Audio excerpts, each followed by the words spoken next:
Hello, Benyon Bobcats. It's Mrs. Dutson, and Mrs. Bittner has tagged me to read a book to you guys.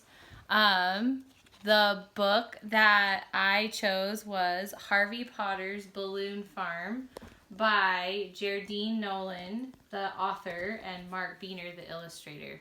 And I chose a book that's kind of about, spring and flowers growing, but Harvey Potter's kind of growing some crazy stuff on his farm, so listen.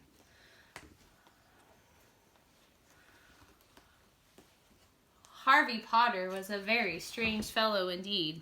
He was a farmer, but he didn't farm like my daddy did. He farmed a genuine U.S. government-inspected balloon farm. No one knew exactly how he did it. Some folks say that it wasn't real, that it was magic. But I know what I saw, and those were real. Actual balloons growing out of the plain old ground. Harvey Potter had some of the prettiest colors you'd ever want to see on a balloon. Pleasin' purple, orange ray sun, yellin' yellow. There was Rip Too Shootin' red and Jelly Bean black, bloomin' blue, and grassy green. He had all kinds of shapes too. Round balloons, long ones, animal shape, clowns with big noses and mouths. He even grew monster balloons with scary faces and great big sharp teeth in time for Halloween. I tell you, Harvey Potter was a strange fellow, all right. To look at him, he was quite plain though. Never wore nothing to draw attention to himself. His hair was kept close cropped to his head. Overalls with a shirt underneath were his uniform. There's nothing special about his face either. What wasn't so plain about him was that conjure stick he carried with him wherever he went. Sometimes he used it to scratch his back, but mostly he just carried it under his arm. It was Weasel Mayfield who called the government on him. So the government came out to Harvey Potter's balloon farm bright and early one morning. Our whole town turned out for them. And then nobody thought, and though nobody said what they thought, we all held our breath hoping we could keep our balloons. We never known how to grow nothing but trees like maple, sycamore, pine oak, and regular kinds of stuff like corn and okra and tomatoes. But Harvey Potter grew balloons, and no one knew what he used for seed either. Anyway, the government men were standing around in white coats and white hats and white gloves, and they kept us far back we could hardly see. But I climbed right up in that sycamore tree, and I saw everything.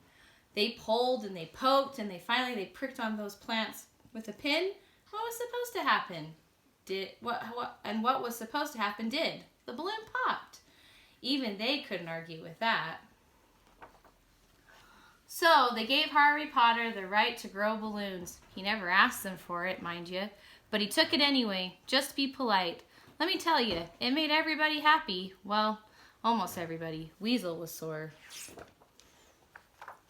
Now, I had quite an interest in Harvey Potter's balloon farm, and I decided I was going to get to know him. He didn't seem to mind. In fact, he let me get to know him right good. I'd bring him lemonade or sit on his porch and swing in his swing, but he never would confide in me about how he grew those balloons. I didn't pry. After a while, I just liked going around him. He didn't ask you no questions about why you weren't this or that. He just let a person be. He let a person sit and think out loud sometimes, and well, that's a mighty good thing to do. Still, something to me was a hankering about to know, so I decided I was just going to go out there in the nighttime. That was when he said he did his field work. I told you he was strange. To this day, I'm indebted to that sycamore tree and to that big old moon. It was as full as it was wide that night. I saw him the second he opened his door, plain as day. He stood there on his front porch, hands inside his pocket, looking straight ahead where the fields were. That conjure stick was under his arm. He just stood there, eyes staring straight ahead at something of yonder ways. And then he came down off that porch. Step, step, step. His steps all seemed so big and so loud it must have been his heavy field shoes. He walked down to the field and without a sign of warning, commenced to holler. The next thing I knew, he started dancing and prancing with that stick. held out in front of him like it was his dancing partner.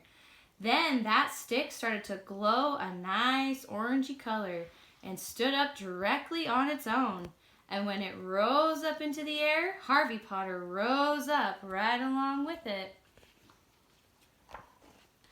The two of them were making some mighty fine footwork, 6 feet or so off the ground. They were a-floating and a-bobbing. Why, it appeared as if the two of them had turned into glowing balloons themselves. Altogether it was a very strange sight, which got even stranger.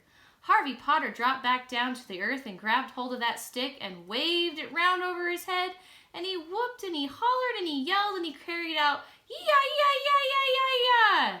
I'm not ashamed to say I was a mighty scared.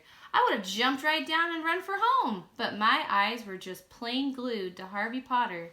Then Harvey let go of that stick, and it started to bounce and float over the field, dropping down here and there in nice, neat rows. And all the while, Harvey Potter just kept on a-whopping and screeching a "Yah-yah-yah-yah-yah!" All of a sudden, that stick came to a complete halt and flew right back into his hand. That's when Harvey Potter stopped screeching. He turned around and he looked directly up at that sycamore tree. I thought for sure he saw me, but I guess not, because he turned back, on around, went into his house, and he didn't come out again. I climbed down, fell off to sleep waiting. In the morning when I woke up, wet with dew and shivering cold, little bitty colored mounds were popping up all over the ground. When I ran back after supper time, they had all come up in glory at that day's sun, and I tell you, it was a sight. Harvey Potter saw me out there in his fields admiring his latest crop of balloons. He said I could take as many as I wanted. I took 3. A clown, an elephant, and I couldn't resist the jelly bean black one. I didn't touch the monster ones on account they were the too plain scary. Oh, those were the times. Harvey Potter went right on growing the best, prettiest balloons this side of anywhere, and he never heard a word from the government men again either.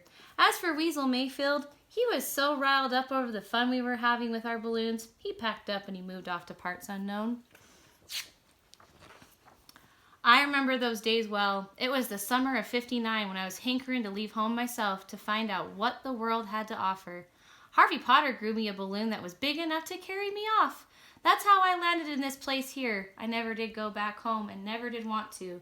This here place was just right for me.